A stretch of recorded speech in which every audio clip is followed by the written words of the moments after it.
सभी नए जुड़े विश्वासी भाई बहनों का आज के इस अध्ययन में मैं जबलपुर से जॉनसन पॉल आप सभी का स्वागत करता हूं। सबसे पहले काफी लोग इसमें नए जुड़े हुए हैं, मैं अपना परिचय देना चाहूंगा। मैं जॉनसन पॉल, पत्नी और 2 बच्चे हैं, एक बेटा और बेटी। और मैं पिछले साल तक स्टेट गवर्नमेंट में एग्रीकल्चर डिपार्टमेंट में as a agriculture extension officer मैं कार्यरत था और लास्ट ईयर ही मैंने वॉलंटियर रिटायरमेंट लिया हुआ हूँ। और अब जो है पूरा समय अध्ययन को प्रेरित करने के लिए मैं अपना मसीहों के बीच में मैं ये कार्य किया करता हूँ कि अध्ययन के ओर रुचि बढ़ाई जाए, बाइबल अध्ययन की ओर। तो इस प्रकार से ये मेरा परिचय था। और ये जो कार्यक्रम है ये लगभग पिछले 2 सालों से चल रहा है, लेकिन ये जूम के माध्यम से अभी हमने स्टार्ट किया हुआ है। तो ये अध्ययन जो है, जैसा कि अपने एंकर सिस्टर नीता अर्नोल्ड जो कि कटनी से हैं, उन्होंने बताया कि ये जो कार्यक्रम है ये अध्ययन है, ये टीचिंग है, ये प्रीचिंग नहीं है। टीचिंग और प्रीचिंग में बहुत अंतर है। आप सामान्य तौर पर जो चर्चेस में जो सुनते हैं और जो सभाओं में जो सुनते हैं वो प्रीचिंग हुआ करता है। प्रीचिंग में एक वचन ले लिया जाता, उसको समझाया जाता है और उसको समझाने में अन्य उदाहरण भी और सांसारिक उदाहरण भी आप लेते हैं उसमें, या व्यक्तिगत जीवन के विषय में या और परिचितों के विषय में। इस तरह के कुछ उदाहरणों को लेके एक पर्टिकुलर एक आयत को समझाया जाता है। लेकिन टीचिंग में ऐसा नहीं है। टीचिंग में एक पर्टिकुलर विषय को लिया जाता है और बाइबल से के ही भीतर के उदाहरणों को दिया जाता है और बाइबल से बाहर जो है बिल्कुल नहीं जाया जाता इसमें, और बाइबल में केंद्रित होके हम इसको अध्ययन करते हैं।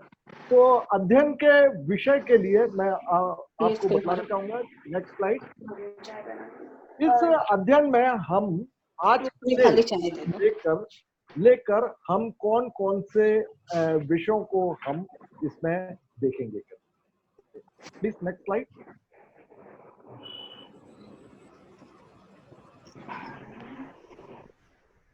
इस अध्ययन में आप देखेंगे कि पुराने और नए नियम के दोनों ही विषय लिए जाएंगे इसमें। और ये जैसा विषय है कि उत्पत्ति पुस्तक में स्थित वंशावली के बारे में इसमें आप देखेंगे, और इसमें आप देखेंगे कि बाइबल में स्थित वाचाओं के विषय में देखेंगे। 7 प्रकार की वाचाएं पाई जाती है, इसका हम अध्ययन करेंगे। और इजराइल राष्ट्र का विभाजन, जो कि राजा सुलेमान के बाद में इस्राएल राष्ट्र 2 भागों में विभाजित हो गया और नॉर्थ जो है इजराइल कहलाया और साउथ का जो है वो यहूदा कहलाया। और हम सीखेंगे इस अध्ययन में कि मंदिर के विषय में जैसा कि हम जानते हैं पुराना नियम का टैबरनेकल और नए नियम में हम आप जो है स्वयं परमेश्वर के मंदिर है, पवित्र आत्मा के मंदिर है। तो इस बात को भी हम सीखेंगे। फिर हम पुराने नियम में स्थित मिलाप वाले तंबू के विस्तृत वर्णन को इसको सीखेंगे, क्योंकि हम जानते हैं कि नया नियम जो है वो पुराना नियम जो है नए नियम की छाया है। तो जो कुछ भी पुराने नियम में हुआ है वह जो है नए नियम में हकीकत के रूप में आता है। और अब हम नए नियम के विषय में सीखेंगे यीशु मसीह का प्रायश्चित बलिदान के बारे में हम सीखेंगे। इसको क्रूसिफिकेशन नहीं कहा जाता है, ये प्रायश्चित का बलिदान है, इसको अटूनमेंट बोला जाता है। तो इसके विषय में भी हम पूरा इस विस्तृत अध्ययन करेंगे और पुराने नियम और नए नियम दोनों में, क्योंकि पुराना नियम छाया है, ये पूरा अध्ययन जो है पुराना नियम और नए नियम दोनों को ही साथ में लेकर ये अध्ययन किया जाएगा।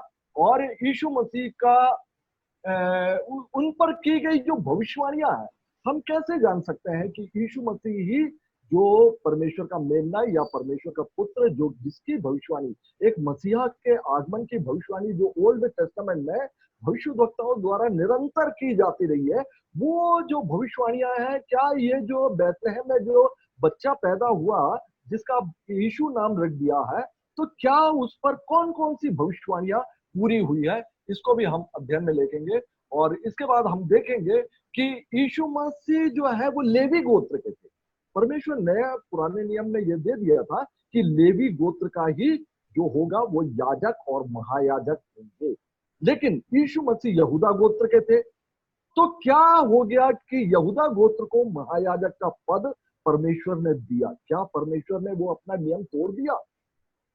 क्योंकि परमेश्वर जो है आज, कल और परसों जो भी है वो भविष्य तक में कभी ना बदलने वाला। तो फिर यीशु मसीह लेवी गोत्र का नहीं होते हुए भी कैसे जो है यहूदा गोत्र के होते हुए उन्होंने किस प्रकार से महायाजक का पद प्राप्त किया, इसका भी हम इस अध्ययन कार्यक्रम में हम अध्ययन करेंगे।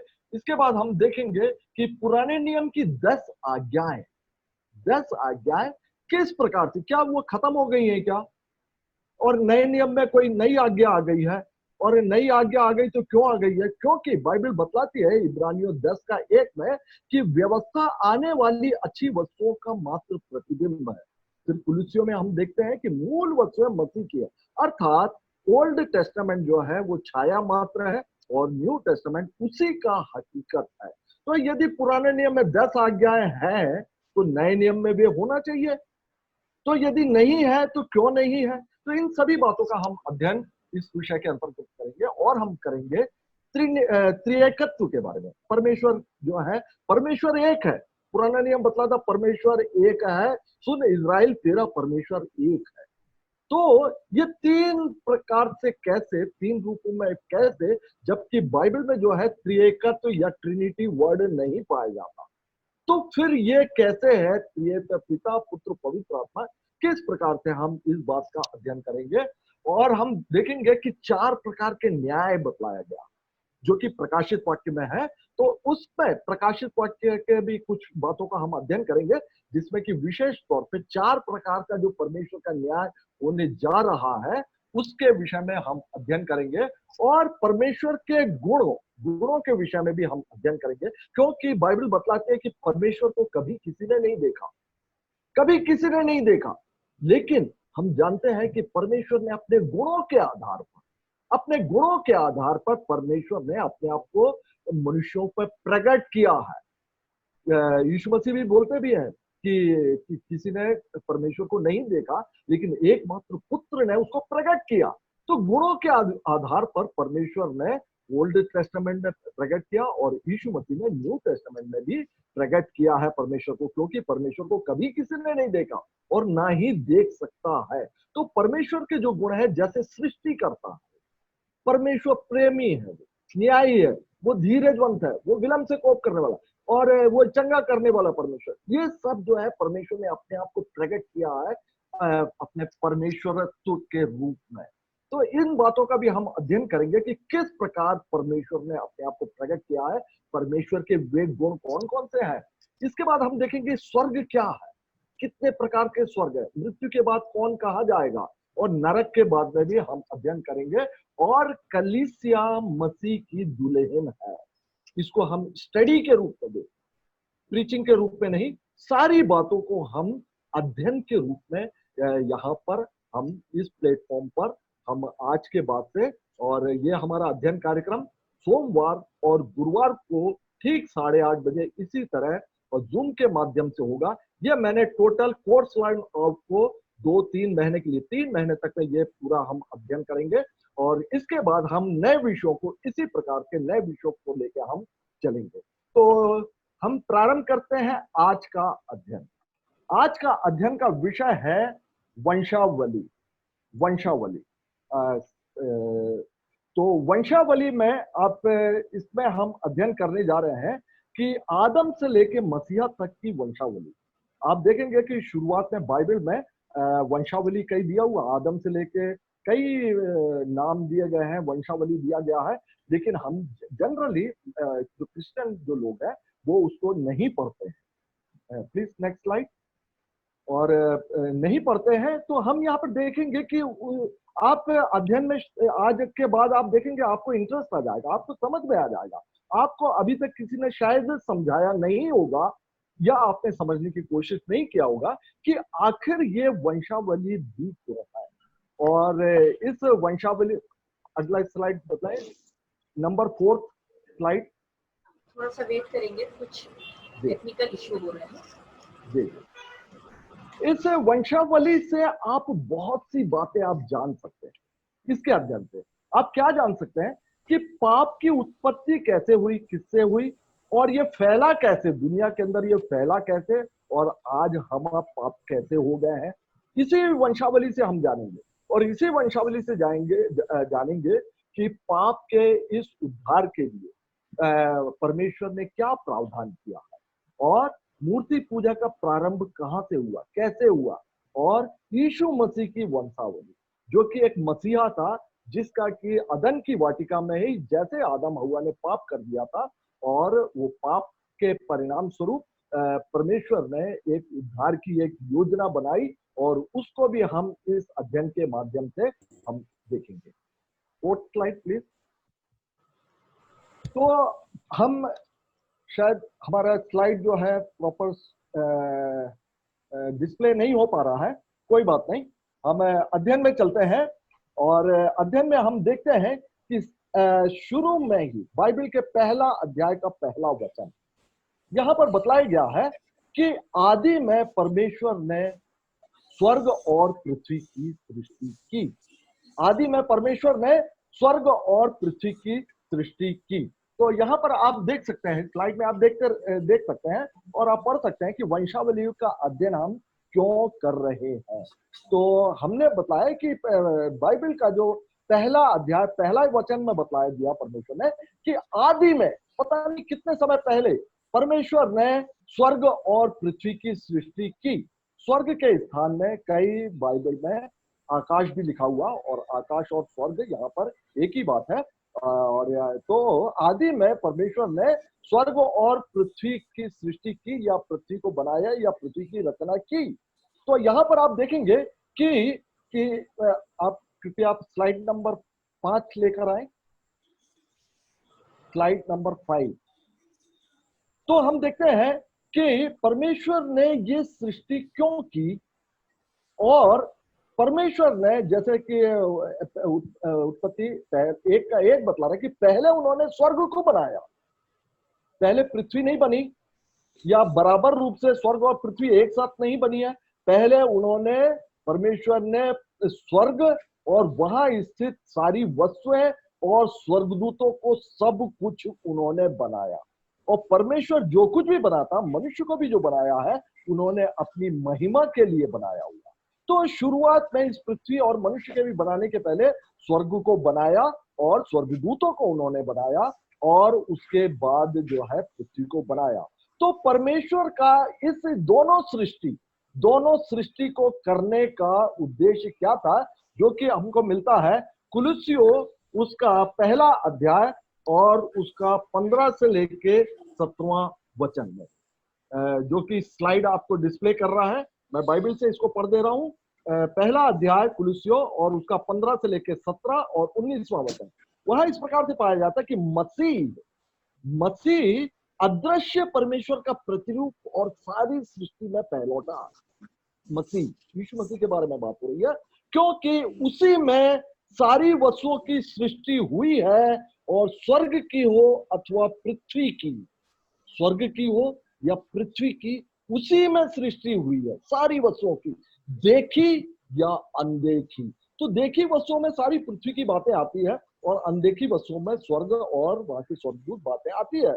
तो यहाँ बतलाया जाए कि उसी में सारी वस्तुओं की सृष्टि हुई है, स्वर्ग की हो अथवा पृथ्वी की, देखी या अनदेखी। सिंहासन मतलब राजाओं के पद वगैरह, सिंहासन, प्रभुताएं, प्रधानताएं और अधिकार, ये सारी बातें जो सारी वस्तुएं उसी के द्वारा और उसी के लिए सृजी गई है, यीशु मसीह के लिए सृजी गई है। चाहे स्वर्ग की हो चाहे पृथ्वी की बातें हो, सब कुछ जो है परमेश्वर ने यीशु मसीह के लिए ही सृजा गया। और 19वां वचन यहाँ पाया जाता है, पिता की प्रसन्नता इसी में है कि उसमें सारी परिपूर्णता निवास करे। तो पिता की भी प्रसन्नता इसी में है कि अपने पुत्र के लिए, अपने इकलौते पुत्र के लिए उन्होंने सब कुछ सृजन किया। तो हमने यहाँ पर देखा कि आदि में परमेश्वर ने स्वर्ग और पृथ्वी की सृष्टि की, और स्वर्ग की बातों पर अपन नहीं जाएंगे, बाद में जब स्वर्ग नरक का बात आएगा, जब विषय आएगा तब हम देखेंगे। आज हम सिर्फ पृथ्वी के बारे में बात करते हैं। तो परमेश्वर जो कुछ बनाता, सब कुछ अच्छा बनाता, परफेक्ट बनाता। चाहे स्वर्ग को भी उन्होंने परफेक्ट रचा और स्वर्गदूतों को भी उन्होंने परफेक्ट बनाया। और आप देखेंगे उत्पत्ति पहला अध्याय और उसका 26वां वचन, उत्पत्ति 1:26, परमेश्वर का सृष्टि, क्योंकि वो एक सृष्टि करता है, हिब्रू में बतलाते हैं यहोवा बारह सृष्टि करता परमेश्वर, परमेश्वर का एक गुण, परमेश्वर सृष्टि करता है। और परमेश्वर सृष्टि कैसे करता है? परमेश्वर जो है शून्य से सृष्टि करता। मनुष्य को आप देख लीजिए, पंखा बनाते हैं, लोहे से बनाता है। लोहा कहां से निकलता? पृथ्वी से। मनुष्य ने उसको बनाया नहीं है, मनुष्य ने उस लोहे का फॉर्म चेंज कर दिया, आकार चेंज कर दिया। टेबल, कुर्सी, लकड़ी, ये पृथ्वी से निकला हुआ, पेड़ पौधे हैं, प्लास्टिक, ये कांच जो है समुद्र की रेत से बनता। आप जो कुछ भी देखेंगे, मनुष्य किसी भी वस्तु का सृष्टि नहीं करता है, वह जो है उसका फॉर्म को चेंज कर देता है या आकार को वो चेंज कर देता है। लेकिन परमेश्वर के लिए किसी भी प्रकार की वस्तु की जरूरत नहीं है सृष्टि करने के लिए, वो शून्य से सृष्टि करता है। यह है सृष्टिकर्ता का गुण जो है। तो हम देखेंगे यहां पर कि परमेश्वर ने जब मनुष्य को, आदम को जब सृष्टि किया था, तो उत्पत्ति 1:26 में वहां पर देखेंगे परमेश्वर का सृष्टि का सिद्धांत देखिएगा। फिर परमेश्वर ने कहा हम मनुष्य को अपने स्वरूप के अनुसार अपनी समानता में बनाए। परमेश्वर जो कुछ भी सृष्टि करता ना, अपने स्वरूप के अनुसार और अपनी समानता में ही सृष्टि करता है। जैसा कि आदम को सृजा था, इस बात से हम समझ सकते हैं कि स्वर्गदूतों को भी जब सृजा था, तब उसने अपने ही स्वरूप के अनुसार और अपनी समानता में सृजा था। और हम जानते हैं कि परमेश्वर ने आदम हव्वा को सृष्टि करने के बाद में, वो क्योंकि उसके स्वरूप और समानता में था, इसलिए वो शाम के समय या ठंडे समय उनसे मिलने आया करते थे। ये स्वरूप और समानता का अर्थ होता है परमेश्वर ने उसको अपने गुणों के आधार पर रचना है। गुणों के आधार पर, हर प्रकार से जो परमेश्वर के गुण है, उसी गुणों के आधार पर यह सृष्टि किया। आप ध्यान दीजिएगा, मैंने बोला है अपने स्वरूप के अनुसार अपनी समानता में, अर्थात परमेश्वर ने अपने गुणों के आधार पर मनुष्य को सृष्टि की है। मैं आगे चल के इसके बारे में भी और भी बतलाऊंगा। और आप देखेंगे कि जब स्वर्ग की जब सृष्टि की, स्वर्गदूतों को बनाया, तब उसमें जो लूसीफर था, उसने जो है घमंड किया और परमेश्वर ने उसको स्वर्ग से उसको निष्कासित कर दिया। जो कि लूसीफर, भोर का चमकता हुआ तारा, जिस स्वर्गदूत का नाम था, वो जो है अब शैतान अर्थात परमेश्वर का विरोधी कहलाने लगा। और ये जो स्वर्गदूत क्या है? आत्मिक प्राणी है। और मनुष्य जो है वो देह, प्राण और आत्मा से मिलकर बना, तीन चीजों से मिलकर बना हुआ। देह जो है वो पृथ्वी की मिट्टी से बना हुआ है, और प्राण के लिए बाइबल बतलाती है कि वो लहू में है, लहू में रहता है। और आत्मा के लिए बाइबल में लिखा हुआ है कि वो परमेश्वर ने अपनी आत्मा में से दिया हुआ है। और जब व्यक्ति की मृत्यु हो जाती है, तो ये आत्मा जो है जिसने उसको दिया है उसके पास लौट जाती है। इस प्रकार का बाइबल बतलाती है। तो हम देखते हैं कि जो लूसीफर जो था, उसको मात्र आत्मिक प्राणी था, इसीलिए उसके जब उसने पाप किया, उसके पाप जो है कभी क्षमा नहीं किए जाएंगे, क्योंकि उसको पाप करने के लिए कोई प्रावधान नहीं था। परमेश्वर ने सब कुछ परफेक्ट बनाया था, पृथ्वी को भी परफेक्ट बनाए, लिखा जो कुछ भी लिखा, चांद तारे, पेड़ पौधे, जानवर, पक्षी, सब कुछ बनाने के बाद परमेश्वर ने लिखा कि देख, जब परमेश्वर ने उनको देखा, उत्पत्ति पहले अध्याय में हम पा सकते हैं कि अच्छा है, अच्छा है। लेकिन जब मनुष्य को जब उसने बनाया, तो परमेश्वर ने कहा कि बहुत अच्छा है, बहुत ही अच्छा है। तो यहां पर हम देखते हैं कि परमेश्वर हर एक बात को परफेक्ट बनाते हैं, और मनुष्य के पास साधन है, वो पृथ्वी से निकाला गया है और पृथ्वी की मिट्टी से बनाया गया है, और वो वापस पृथ्वी में मिल जाएगा। देह और प्राण यहीं छूट जाएंगे, लेकिन आत्मा जो है परमेश्वर ने जिसने इसको दिया हुआ, उसके पास वो लौट जाएगी। तो इस प्रकार से हमने सृष्टि को देखा, परमेश्वर को, सिद्धांत को देखा कि परमेश्वर अपनी स्वरूप के अनुसार और अपनी समानता में, अर्थात वो इसको अपने गुणों के आधार पर जो है वो सृष्टि करता है, अपनी महिमा के लिए, जिसके लिए सृष्टि करता है, अपनी महिमा के लिए। देखिए, पेड़ पौधे, जानवर, पहाड़, समुद्र, ये सब किसके लिए बनाया? मनुष्य के लिए बनाया ना। परमेश्वर ने अपने लिए नहीं बनाया, लेकिन स्वर्गदूत और मनुष्य को परमेश्वर ने अपने लिए बनाया, अपने लिए उन्होंने सृजन किया। और पृथ्वी की बारी सारी देखी हुई बातें मनुष्यों के लिए उसने सृष्टि किया। तो आगे हम देखते हैं कि बाइबल उत्पत्ति पहले ही अध्याय में बतलाती है कि परमेश्वर ने जब आदम की सृष्टि की, तब परमेश्वर ने उसको आशीष दी और कहा कि पृथ्वी के सारे जो प्राणी जितने सृजे हैं, सबके ऊपर तुम अधिकार रखो और फूलो फलो और पृथ्वी में भर जाओ, फूलो फलो और पृथ्वी में भर जाओ।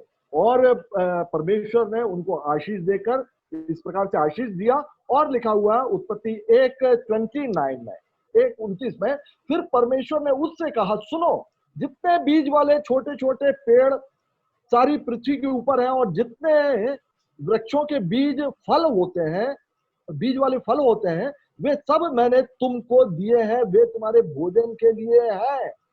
परमेश्वर ने मात्र अपने को वेजिटेरियन बनाया था, सारे पेड़ पौधों को खाने, यहाँ पे प्राणियों को खाने की आज्ञा नहीं दी गई। तो आगे हम देखेंगे कि प्राणी, हम मनुष्य कब से खाने लगा प्राणियों को, और मतलब हम आप जो मीट मटन खाते हैं तो वो कब से खाने लगा? क्या ये परमेश्वर की आज्ञा है कि परमेश्वर की सृजी हुई वस्तुओं को खाया जा सकता है, जो जीवित प्राणियों को खाया जा सकता है? इस बात को भी हम अभी वंशावली में इन बातों को भी देखेंगे। तो अब हमने देखा कि आदम का सृष्टि हुआ। इसके बाद जो है हम देखते हैं कि आदम को परमेश्वर ने एक ईडन गार्डन में रख दिया और उसको आज्ञा दी। आदम को, हव्वा नहीं आई हुई है, हव्वा नहीं है, मात्र पृथ्वी पर एक ही जीवित मनुष्य है, वो है आदम। तो आदम को उसने आदम की वाटिका में रखा और उसने आज्ञा दी, पहला नियम दिया परमेश्वर, पहली आज्ञा दी परमेश्वर ने। क्या दिया?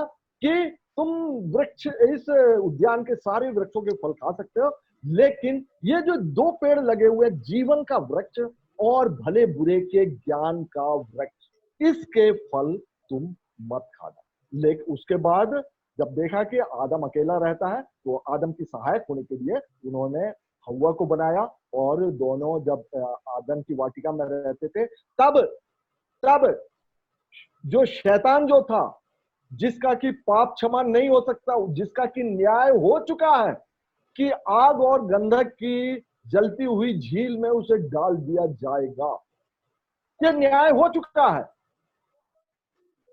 और ये क्या किया, बचाव का कोई भी रास्ता नहीं है, तो उसने क्या किया कि वो इस परमेश्वर की बनाई हुई सृष्टि को, वो देखिएगा जानवरों पर आक्रमण नहीं करता, वो पेड़ पौधों पर आक्रमण नहीं करता शैतान, क्योंकि परमेश्वर मनुष्य से ही प्रेम करता और उसने मनुष्य को ही अपनी महिमा के लिए बनाया है। इसीलिए वो शैतान जो है मनुष्य पर ही, उसको ही बिगाड़ता, उसको ही। उसने क्या किया? परमेश्वर ने जो प्रथम आदम और हव्वा को बनाया अपनी महिमा के लिए, उसको ही उसने बिगाड़ दिया। और हम अब जानते हैं, हव्वा ने पेड़ को फल उसको उसने खाया और अपने पति को भी खिलाया, और इस प्रकार से पाप जगत में आया।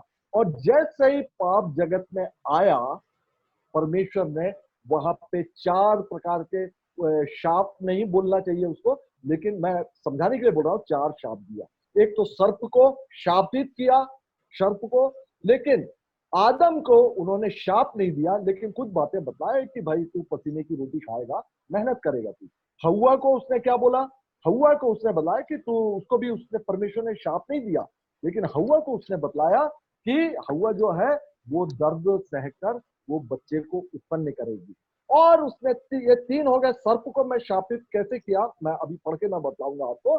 और चौथा जो है, परमेश्वर ने भूमि को शापित किया। वहां पे लिखा है कि भूमि उसके बाद जो है कांटे और ऊंट कटारे उगाने लगी। परमेश्वर ने पहले कोई भी पेड़ पौधे कांटे वाले नहीं बनाए थे, परफेक्ट बनाया था ना, अच्छा बनाया था ना।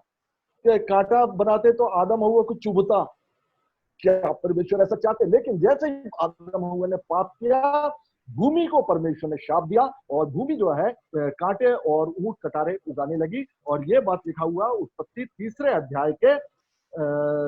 अध्याय में, ये 17-18 वचन में इस प्रकार से पाया जाता है। और तब से जो है इस प्रकार से 4 प्रकार के 2 शाप, भूमि को शापित किया और सर्प अर्थात शैतान को शापित किया, लेकिन आदम और हव्वा को शाप नहीं दिया परमेश्वर ने। तो जो सर्प से जो कहा गया अर्थात शैतान से जो कहा गया, उसका मैं 14 और 15 वचन में पढ़ रहा हूं। 14 वचन, तब प्रभु परमेश्वर ने सर्प से कहा, तूने जो यह किया है इसलिए तू सब घरेलू पशुओं और सब दनेले पशुओं से अधिक शापित है। तू पेट के बल चला करेगा और जीवन भर मिट्टी चाटता रहेगा। अब आप ध्यान दीजिएगा 15वां वचन जो आपके सामने स्क्रीन पर डिस्प्ले हो रहा है। मैं तेरे, सर्प से बोला जा रहा है, शैतान से, मैं तेरे और इस स्त्री के बीच में, वहां देखिएगा स्त्री पुरुष दोनों थे, वहां पे आदम हव्वा दोनों थे, लेकिन परमेश्वर ने सिर्फ और सिर्फ स्त्री के बारे में बात की है। मैं तेरे और इस स्त्री के बीच में और तेरे वंश और इस स्त्री के वंश के बीच में, आदम की बात नहीं हुई है वहां पर, तो इस स्त्री के वंश के बीच में बैर उत्पन्न करूंगा, वह तेरे सिर को कुचल डालेगा और तू उसकी एड़ी को डसेगा। ये जो है, जैसे ही आदम हव्वा ने पाप किया, या परमेश्वर ने जिसको अपनी महिमा के लिए सृजा था, उससे जैसे ही पाप किया, पाप से उद्धार के लिए एक मसीह का आगमन की ये पहली भविष्यवाणी परमेश्वर ने की यहाँ पर। किस प्रकार से? शैतान से बोला कि वो तेरे सिर को कुचल डालेगा। और कौन कुचलेगा? जो स्त्री का वंश होगा, पुरुष का नहीं। अब आप देखेंगे बाद में यशायाह क्रमशः आप देखते जाएंगे, इस पर मैं अध्ययन लूंगा कि किस प्रकार से अदन की वाटिका से लेकर मसीहा तक में ये जो स्त्री का वंश, इसमें किस प्रकार से भविष्यवाणियां हुई है। जैसे कि अपन यशायाह के बारे में जानते हैं कि एक कुंवारी गर्भवती होगी, तो इस प्रकार के और क्या क्या भविष्यवाणियां इस स्त्री के वंश के बीच से आने की बात कैसे कैसे पूरी होती जाती है, और यीशु मसीह में किस प्रकार से और मदर मेरी में वो किस प्रकार से जाके पूरी होती है, इस बात को हम अन्य विषय पर देखेंगे। लेकिन आज हम देख सकते हैं कि यह जो भविष्यवाणी जो है यह पूरी होती है। और इसको आप देख सकते हैं गलातियों 4 अध्याय और 4 वचन में भी। गलातियों 4 अध्याय, और नेक्स्ट स्लाइड प्लीज। गलातियों 4 अध्याय और उसका 4 वचन।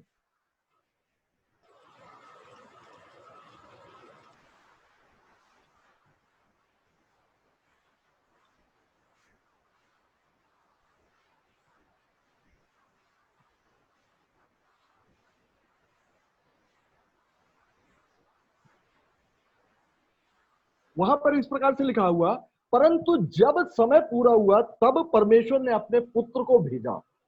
जब समय पूरा हुआ, समय कौन सा? जो अदन की वाटिका में जो प्रॉमिस किया गया था, वहां से लेके जब समय पूरा हो गया तब परमेश्वर ने अपने पुत्र को भेजा, जो स्त्री से जन्मा और व्यवस्था के अधीन उत्पन्न हुआ। तो इस बात को भी हम देखते हैं कि ये सब घटनाएं इस प्रकार से घटी। अब हम देखते हैं वंशावली किस प्रकार से चलती है। और हम जानते हैं आदम और हव्वा, और उसके जो है 2 पुत्र होते हैं, केन और हाबिल।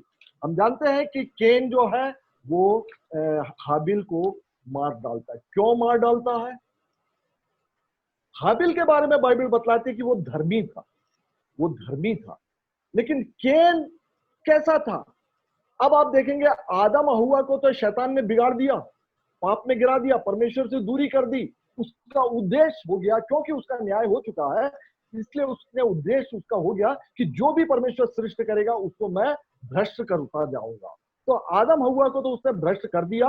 अब जो उसकी संतान होती है, जो केन और हाबिल होता है, हाबिल के लिए बाइबल बताती है कि वो धर्मी व्यक्ति था, लेकिन केन जो है वो उसमें शैतान एक प्रकार से समा गया, वो बिगाड़ दिया उसने। केन ने, शैतान जो है वह मनुष्यों में समान जाने के कई उदाहरण बाइबल में मिलते हैं। नए नियम में भी आप देखते हैं, यीशु मसीह ने पतरस से बोला था, हे शैतान तुम मुझसे दूर हो जा, जब उन्होंने भविष्यवाणी की थी। यहूदा इस्करियोती के लिए जो यीशु मसीह को पकड़वाने के विषय में पाया जाता है कि शैतान उसमें समाया। तो बहुत से और उदाहरण है, आज अपना विषय वो नहीं है, लेकिन आप यहाँ पर देख सकते हैं कि जो कैन जो है वो शैतान के द्वारा ही प्रभावित होता है और वो हाबिल को मार डालता है। अब देखेंगे इस संसार में आदम हव्वा और कैन बचते हैं, लेकिन परमेश्वर जो है उसको एक और बेटा देता है, उसका नाम होता है शेत, जो कि अपने को उत्पत्ति चौथा अध्याय, सॉरी 5वां अध्याय और उसका आप 1 से लेके 3 तक में पढ़ेंगे और वहां पर दिया हुआ है कि शेत, और आप चौथे अध्याय के 25वां वचन में आप इसको पाएंगे कि आदम ने अपनी पत्नी के साथ फिर सहवास किया और उसने एक पुत्र को जन्म दिया और उसका नाम यह कहकर शेत रखा कि परमेश्वर ने मेरे लिए हाबिल के बदले में जिसकी हत्या कैन ने की थी एक वंश ठहरा दिया। हाबिल के बदले में, हाबिल का बदला मतलब हाबिल कैसा था? धर्मी था, तो एक धर्मी पुत्र उसने शेत के रूप में दिया। और शेत के विषय में आप देख सकते हैं 5वां अध्याय और उसका 3रा वचन, उत्पत्ति 5:3 में आप देखेंगे, जब आदम 130 वर्ष का हुआ तब उसके द्वारा उसकी समानता में उस ही के स्वरूप के अनुसार एक पुत्र उत्पन्न हुआ। आदम की समानता और स्वरूपता में देखिएगा, जब आदम को जब परमेश्वर ने बनाया था तो परमेश्वर ने अपने समानता और स्वरूप में उसको आदम को सृजा था, पवित्र सृजा था अपने गुणों के आधार पर। लेकिन यहां कैसा पैदा होता है? आदम के स्वरूप और समानता में। आदम क्या था? पापी हो गया था ना, उसी पाप में ही गिरा हुआ एक अगला बच्चा भी जो पैदा होता वो शेत होता है। और शेत के बाद हम देख सकते हैं वंशावली बढ़ती जाती है और बाइबल अनेक जगह पर बतलाती है, राजा दाऊद ने भी बताया है कि जो भी स्त्री और पुरुष के संसर्ग से जो भी उत्पन्न होता है, अर्थात माता के गर्भ से ही व्यक्ति जो है वो अधर्मी पैदा होता है या फिर पाप में ही वो पैदा होता है। इसीलिए यह बोला जाता है कि मनुष्य जो है जन्म से ही पापी, हम कितना भी, और पाप के कारण जो हमारी मृत्यु होती है, क्योंकि हम जन्म से ही पापी हैं, तो हमारी मृत्यु जो है स्वाभाविक है। परमेश्वर का नियम पा जाता है कि एक भी धर्मी नहीं, कोई धर्मी नहीं, क्योंकि हमारा जन्म ही तो आज हमने देखा कि किस प्रकार से मनुष्य के जीवन में जो निरंतर पाप का फैलाव किस प्रकार से होता आया है, क्योंकि आदम के स्वरूप और समानता में शेत पैदा हुआ। और शेत के बाद आप देखेंगे एनोश पैदा होता है, एनोश के बाद केनान, केनान के बाद महलेल, इस प्रकार से जनरेशन बढ़ता जाता है। लेकिन एक बात ध्यान दीजिएगा, मैं सिर्फ एक वचन पढ़ रहा हूं, 5वां अध्याय और उसका 6वां वचन में पढ़ 6 से लेकर 8 तक पढ़ूंगा। जब शेत 105 वर्ष का हुआ तब उसने एनोश को जन्म दिया। 105 वर्ष की कितने वर्ष जन्मा और कितने वर्ष के बाद मर गया, इससे कोई मतलब नहीं है, लेकिन जिस चीज की मतलब है उसको मैं पॉइंट आउट करूंगा कि शेत के बाद एनोश पैदा हुआ। इसके बाद 7वां वचन 5 का 7, एनोश के जन्म के पश्चात शेत 807 वर्ष तक जीवित रहा। इससे भी कोई मतलब नहीं, संख्या मैथमेटिक्स पे अपने को नहीं जाना है। और लिखा हुआ और उसके और भी बेटे बेटियां उत्पन्न हुई, इस पर जरूर जाना है। किसके? शेत के। एनोश के अलावा और भी बेटे बेटियां उत्पन्न हुई और शेत की कुल अवस्था इतने इतने वर्ष हुई और उसके बाद वो मर गया। यहाँ क्या हो रहा है कि शेत के बाद एनोश लिखा हुआ, मतलब शेत के और भी बेटे बेटियां उत्पन्न हुई, लेकिन वे सब, उन सबको भी जो है ना, ये शैतान जो है वो भरमा के भ्रष्ट करता था। मात्र एक धर्मी इसमें बचता है, जो कि एनोश। परमेश्वर जो है, जो मसीहा के आगमन की जो भविष्यवाणी ईडन गार्डन में कर दी गई थी, उसको जो है अब एनोश के द्वारा पूरा करना चाहता। अब आगे आप पढ़ते जाएंगे, एनोश के बाद जो है वो कैनान उत्पन्न होता है। तो कैनान अकेला नहीं है, और भी बेटे बेटियां होते हैं, लेकिन कैनान अकेला धर्मी होता है। तो इस प्रकार से कैनान से महलेल, और महलेल से आप देखेंगे येरेद, येरेद से हनोक पैदा हुआ, हनोक परमेश्वर के साथ साथ चलता था और परमेश्वर ने उसको उठा लिया। और बाकी लोग क्या थे, और भी जो पूरी जनरेशन, सबको जो है शैतान मसीहा को आगमन के लिए रोक रहा है। वो नहीं चाहता, वो नहीं जानता नहीं है वो कि वो जो स्त्री का वंश किसके द्वारा आएगा। वो भविष्य की बातों को नहीं जानता। आप देखेंगे शैतान के विषय में बोला जाता है, हम आप जो मुंह से जो बोलते हैं ना, उसको शैतान सुनता है। देखिए हमारे आपके जो मन में है ना, उसको वो जान नहीं सकता, उसको वो पढ़ नहीं सकता। लेकिन परमेश्वर ऐसा नहीं है। परमेश्वर मन का जांचने वाला, हमारे विचारों को वो जांचता परखता है। देखिए शैतान हमारे विचारों को नहीं पढ़ सकता। देखिए हम जो जिसको बोलते हैं ना, हम आप नेगेटिव बात करते हैं, तो नेगेटिव बात करने से नेगेटिव बातें हो जाती है। क्यों हो जाती है? क्योंकि शैतान उसको सुनता है। तो यहाँ पर उसने जो परमेश्वर ने जो जो वहां पे वाचा बांधी थी और जो कुछ बातें कहा था, उसको परमेश्वर ने उसने सुना हुआ है। शैतान ने, वो जानता है कि स्त्री के वंश से आएगा, कुंवारी के वंश से ही आएगा। लेकिन वो कैसे आएगा, कब होगा, परमेश्वर की योजनाओं को नहीं जानता। मनुष्य को बनाने, परमेश्वर ये जानता था कि आदम हव्वा फल खाएंगे और दोषी ठहरेंगे, वो जानते थे। लेकिन परमेश्वर ने उसके भी पहले, इस पृथ्वी के बनने के पहले से ही बाइबल बतलाती है कि इसका प्रावधान जो है पहले से कर दिया था, पाप मोचन का। तो हम थोड़ा सा जल्दी में चलेंगे कि हनोक को जो है वो परमेश्वर ने उठा लिया था। और उत्पत्ति 5वां अध्याय 25वें वचन से आगे आप देखेंगे कि हनोक से लेमेक उत्पन्न होता है और लेमेक से नूह उत्पन्न होता है। नूह, तो हर एक ये जो वंशावली है, ये धर्मी वंशावली कहलाती है। परमेश्वर एक एक धर्मी जन को उस मसीहा को लाने के लिए चुनते जा रहे, क्योंकि बाकी को सबको जो है शैतान को भ्रष्ट किए जा रहा। और इस भ्रष्टता का आपको मिलेगा बाइबल में। आप नूह के समय में आप देखेंगे, नूह के समय में उत्पत्ति 6वां अध्याय और उसका 5वें अध्याय से 5वें वचन से आगे मैं पढ़ रहा हूं। उत्पत्ति 6वां अध्याय और 5वें वचन से कि प्रभु ने देखा कि मनुष्यों की बुराई पृथ्वी पर बढ़ गई है और उसके मन के विचार में जो कुछ उत्पन्न होता है सो निरंतर बुरा ही होता है। सारे मनुष्य को शैतान ने बिगाड़ दिया। सिर्फ एक एक को जो धर्मी ठहरता था, वो उसको परमेश्वर ने बचा बचा के रखा। और नूह के समय में क्या हुआ, और 6वां वचन लिखा, और प्रभु पृथ्वी पर मनुष्य को बनाने से पछताया और वह मन में अति खेदित हुआ। तब प्रभु ने सोचा कि मैं मनुष्य को जिसको मैंने सृष्टि किया है पृथ्वी के ऊपर से मिटा दूंगा, और क्या मनुष्य, क्या पशु, क्या रेंगने वाले जंतु, क्या आकाश के पक्षी, सबको मिटा दूंगा, क्योंकि मैं उसको बनाने से पछताता हूं। परंतु आगे 8वां वचन, परंतु प्रभु के अनुग्रह की दृष्टि नूह पर बनी रही। 9वां वचन, नूह की वंशावली यह है कि नूह धर्मी पुरुष था। तो एक एक आप देखेंगे, आदम से लेके केन, शैतान ने बहका दिया, और हाबिल तो जो धर्मी था वो मर गया।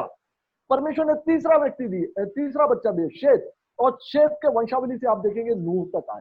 नूह के समय पर परमेश्वर ने, क्योंकि सारी पृथ्वी बिगड़ गई थी, परमेश्वर ने जल प्रलय से सारे लोगों को नष्ट कर दिया। और नूह के 3 बेटे थे, शेम, हाम, येफेत। अब देखेंगे नई सृष्टि यहां से चालू होती है, जो कि उत्पत्ति में इसी वंशावली में आप इसको पाते हैं। और इसके आप स्लाइड में देख सकते हैं, नूह के 3 बेटे, शेम, हाम और येफेत। अब अगला स्लाइड कृपया बताएं। यहां पर आप देखेंगे कि आप इस बात को देख सकते हैं, उत्पत्ति 10वां अध्याय में दिया हुआ है कि इसमें यहाँ पे 3 प्रकार की जनरेशन दिए हुए हैं। हाम का जनरेशन दिया हुआ, शेम का जनरेशन दिया हुआ है। तो जो सबसे बड़ा बेटा था शेम, अब नूह के कुल मिला के इस पृथ्वी में नूह, उनकी पत्नी और 3 बेटे और 3 बहुएं, इस प्रकार से कुल 8 प्राणी जीवित हैं। तो परमेश्वर देखिएगा इन 8 में से परमेश्वर किसको चुनता है, और शैतान बाकी बच्चों में, 2 बच्चों में किस प्रकार से काम करता है। तो जो शेम जो था, शेम इसमें से धर्मी वंशावली था, और शेम का वंशज आप देख सकते हैं उत्पत्ति 11 अध्याय और उसके 10वें वचन से आगे। 10वें वचन से आगे मैं अभी आप पढ़ के भी बतलाऊंगा। लेकिन दूसरा बेटा जो हाम हुआ करता है, उसके वंश में देखिएगा उत्पत्ति 10वें अध्याय और उसका 8वां वचन, वहां पे लिखा हुआ है निम्रोद आया, हाम के वंश से निम्रोद आया। और भी आप देखेंगे बेबीलोन, नीनवे, कलने और मिस्र, फिलिस्तीन, कनान, और कनान की जातियां भी आप देख सकते हैं यहाँ पे, गिरगाशी, हिब्वी, और आप देख सकते हैं सदोम और अमोरा। ये सब बातें जो है निम्रोद से आया, और निम्रोद किससे? हाम के वंश से आया, हाम के वंश। हाम का वंश जो निम्रोद के समय से मूर्ति पूजा इस पृथ्वी पर प्रारंभ हुआ। इसको मैं अलग से कभी लूंगा कि किस प्रकार कैसे कैसे प्रारंभ हुआ और आज हमारे तक जो है ये मूर्ति पूजा सारे विश्व में कैसे फैल गई, ये अपने आप में एक अलग विषय है। अभी सिर्फ इतना जानिए कि परमेश्वर ने नूह के 3 पुत्रों में से शेम को चुन लिया धर्मी वंशज। हाम जो है मूर्ति पूजक हो गया और ये पेट के लिए लिखा कि वो टापुओं में जाकर बच गया। अब परमेश्वर ने नूह के 3 पुत्रों में से शेम को चुन लिया। शेम के वंशज को आप देखेंगे कि उत्पत्ति 11 अध्याय और उसका 10वें वचन से कि शेम से अर्पक्षद होता है और अर्पक्षद से शेला होता है और शेला से एबेर होता है और एबेल से पेलेग। पेलेग आपको 16वें वचन में मिलेगा, 11वां अध्याय और उसका 16वें वचन से आगे तक मैं बतलाते जा रहा हूं कि पेलेग, और पेलेग से रू होते हैं, रू से सरू होता है, सरू से नाहौर होता है, नाहौर से तेरह होता है, तेरह आता है 24वें वचन में। और तेरह के 3 पुत्र होते हैं। यहां से फिर एक टर्निंग पॉइंट है ये कि अब्राहम, नाहौर और हारान, ये 3 पुत्र होते हैं। इसमें भी आप देखेंगे इन 3 पुत्रों में भी, और बाकी पूरा आप देखेंगे बाकी और भी सबके बेटे बेटियां होती जा रही है, लेकिन सबको शैतान जो है बहका के भड़का के जो है वो नष्ट करता जा रहा है।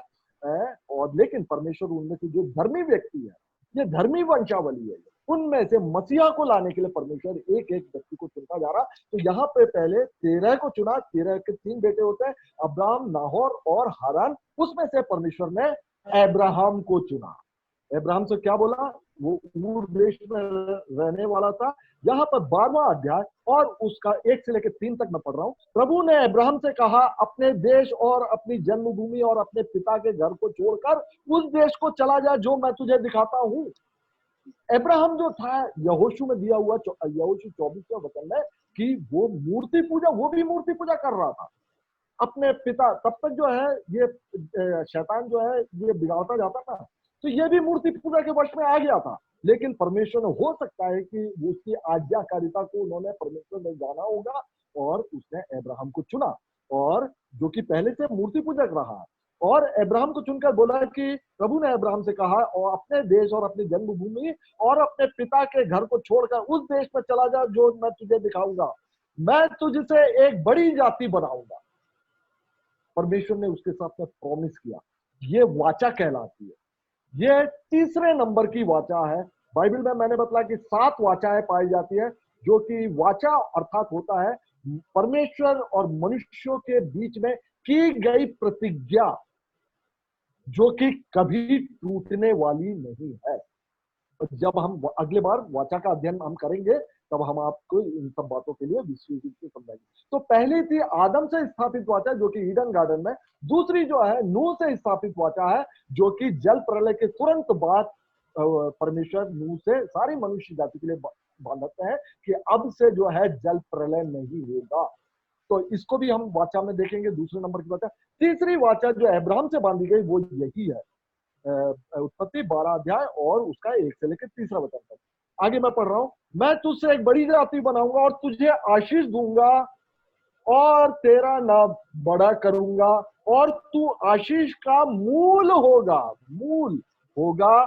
जो तुझे आशीर्वाद दे उन्हें मैं आशीष दूंगा और जो तुझे कोसे उसे मैं शाप दूंगा, और भूमंडल के सारे कुल तेरे द्वारा आशीष पाएंगे।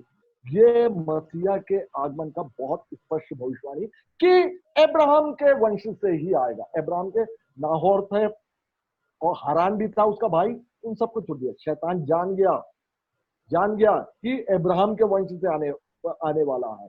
और अब्राहम को आप देखेंगे परमेश्वर ने बोला था तेरी निज संतान जो है वो तेरा जो है वारिस होगा वो। लेकिन जो शैतान आप देखते हैं सारा और हाजिरा के बीच में गड़बड़ियां, और सारा जो है काफी समय तक बांझ रहती है। इन सब की गड़बड़ियां जो ये सब पैदा होती है इसके कारण, शैतान की वजह से। और जो है वो इस्माइल पैदा हो जाता है, इस्माइल पैदा हो जाता है। मैं कह रहा हूं परमेश्वर की ओर से नहीं ठहराया था, ये जो है अब्राहम और सारे का ये सोच विचार या योजना थी, जिसकी वजह से इस्माइल पैदा हो गया, जो कि परमेश्वर की योजना के अंतर्गत नहीं था। लेकिन परमेश्वर ने ये अब्राहम से वाचा बांधी थी कि तेरा निज पुत्र ही होगा, जो कि सारा से होगा। इस्माइल जो है हम आप जानते हैं दासी हाजिरा से उत्पन्न हुआ, और जो बाद में सारा से इजहाक उत्पन्न होता है। और इजहाक के विषय में परमेश्वर ने उत्पत्ति 17 अध्याय और उसका 21वां वचन, 21वां वचन में लिखा, 17-21 में, परंतु मैं अपनी वाचा इजहाक ही के साथ बांधूंगा, जो सारा से अगले वर्ष में इसी नियुक्त समय में उत्पन्न होगा। परमेश्वर फिर दोहराते हैं, जो तेरा बेटा होगा। तब तक जो है ये 75 साल की उम्र में तो उसको ऊर देश से बुलाया था। यहाँ पर करीब करीब 99 वर्ष के हो चुके होते हैं अब्राहम। तो इस्माइल भी पैदा हो चुका रहता। परमेश्वर फिर भी बोलते नहीं, तेरा निज पुत्र होगा। तो ये बोलता कि भैया जो एक बेटा हो गया ना इस्माइल, आपकी दृष्टि में वही सही सलामत बना रहे, मेरे लिए इतना ही बहुत है, मेरे को दूसरे बच्चे की जरूरत नहीं है। इसके आगे के आप देखेंगे पढ़ेंगे। लेकिन परमेश्वर बोलता नहीं, ठीक इसी समय अगले साल जो है तेरा निज पुत्र होगा, जो सारा से उत्पन्न होगा। मैं अपनी वाचा इजहाक की के साथ बांधूंगा, जो सारा से अगले वर्ष के इसी नियुक्त समय में उत्पन्न होगा। तो यहां पर आप देखेंगे इजहाक। अब जो है अब्राहम के बाद में इजहाक आ गए, और इस्माइल को जो है शैतान के द्वारा जबरदस्ती आ गया। और इजहाक के दो बेटे होते हैं, इजहाक के दो बेटे एसाव और याकूब। एसाव जो है पहलौठे के अधिकार को तुच्छ जानता है, जो बड़ा बेटा है। लेकिन याकूब जो था वो कुछ सीरियस रहा है। तो परमेश्वर ने याकूब को चुना, एसाव देखेगा वो गलत ठहरा दिया गया, है ना। तो किसी ना किसी प्रकार से शैतान का यहाँ पर रोल रहा है, और वो दोनों के बिगाड़ने के उसमें रहा होगा। लेकिन परमेश्वर ने याकूब को चुना, और याकूब को परमेश्वर ने इजराइल नाम दिया, इजराइल नाम पहली बार। और याकूब के आप देखते हैं कि 12 पुत्र होते हैं, 12 पुत्र होते हैं, 12 पुत्र। अब यहाँ पे शैतान कंफ्यूज हो जाता कि यहाँ पर तो क्लियर है, अब्राहम को चुनने के बाद दो बेटे इस्माइल, क्लियर है कि वो इजाक से परमेश्वर ने वाचा बांध दी। शैतान जानता है कि इजाक के वंश से आएगा। इजाक के दो बेटे होते हैं, एसाव जो है पहलौठे के अधिकार को ठुकरा देता है, और इस वजह से वो क्लियर हो जाता है कि याकूब के वंश से आएगा। शैतान जानता है। याकूब के जब 12 पुत्र हो गए, ये शैतान फिर कंफ्यूज हो जाता। अब आप देखेंगे उत्पत्ति 49 अध्याय 49, जेनेसिस 49, जेनेसिस 49 में जो याकूब जो रहता है, वो अपने अंतिम समयों में मृत्यु होने पर रहते, तो वो 12 बच्चों को आशीर्वाद देता है, वहां पर आशीर्वाद देता है। और आप इसमें देख सकते हैं कि रूबेन, ये जो इजराइल, ये नेक्स्ट, ये आप नीचे देख सकते हैं स्लाइड में कि रूबेन, याकूब के पुत्र आप देखेंगे कि रूबेन, शिमोन, लेवी, यहूदा, और उसके बाद जबुलून, इस्साकार, दान, गाद, आशेर, नप्ताली और यूसुफ, और अंत में बिन्यामीन पैदा होते हैं। Please next slide. अब आप देखते हैं कि शैतान यहाँ 12 बच्चों में कंफ्यूज हो गया कि किस गोत्र से मसीहा आएगा। अब आप देखेंगे कि उत्पत्ति 49 अध्याय और उसका 18वां वचन, 18वां वचन। तो ये चौथा पुत्र था यहूदा। यहूदा के विषय में यहां पर उसने आशीर्वाद के रूप में कह दिया। किसने? अगला स्लाइड बतलाएं।